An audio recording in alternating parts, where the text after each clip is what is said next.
Hello mga mare! Welcome to my vlog. For today's video mga mare, samahan niyo ako magpintura ng aming CR. Bago yun mga mare, pinaliguan ko nga muna ang aking bunso. Pagkatapos ko nga paliguan mga mare, naligo nga din muna ako. Pagkatapos ko nga maligo mga mare, dinala ko muna ang bunso ko sa aking bilas. Magkapit-bahay lang naman kami. Pagkatapos nga mga mare, naghanap na ako dito ng pinturang kulay puti.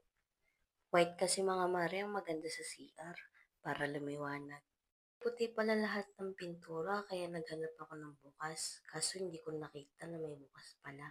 Kumuha na ako ng isang bago at binuksan ko. Grabe, sobrang hirap palang buksan nito. Buti na lang pumuntas yung bilas ko para sabihin na may ginamit pala siya na bukas na pintura. Kaya yun yung binigay sa akin. Nagpatulong nga pala muna ako sa kanya magbukas ng pintura kasi sobrang tigas, hindi ko mabuksan. Bilas ko na nga din yung nagsalin ng pintura sa lagayan. At pagtapos nga nun, mga mare, nilinis ko nga pala muna yung aming CR. Kita nyo nga mga mare ang itim nung pader ng aming CR. Nakakaya nga mga mare pag may sumi-ar ditong bisita. Baka sabihin nila ang dugyot. Ganyan talaga yung mga maring CR na yan nung lumipat kami dito. Sobrang dumi nga nitong bahay na to. Buti na lang nagkaroon ako ng time para pinturahan tong CR. At buti nga may inuwi yung mister kong mga pintura galing sa site nila.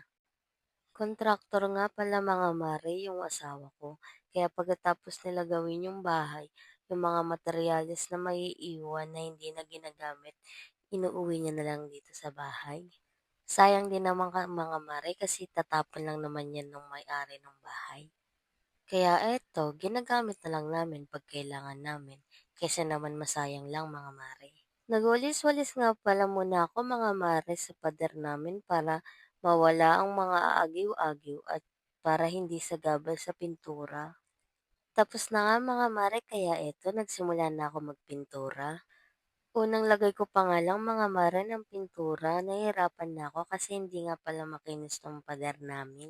At dahil hindi nga makinis tong pader namin mga mare, kaya pinabalik-balik ko na lang yung pintura para magmukhang makinis yung pader. Eto nga mga mare, malapit na ako mga lahati sa pagpipintura ng aming CR. Wala pa nga ako mga mare sa kalahati, nangangalay na yung kamay ko, pati hita ko. Fast forward nga mga mare, eto nga mga mare, tapos na ako magpintura ng CR. Nakakapagod nga mga mare, may pintura ng CR.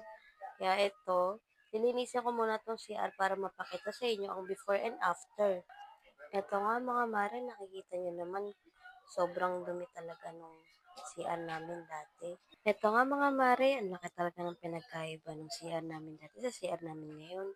Ang aliwalas siyang tingnan mga mare. Buti na lang naisipan ko pinturahan tong CR namin. Yun lang mga mare, salamat po sa panonood. Like, share, and follow po. Thank you!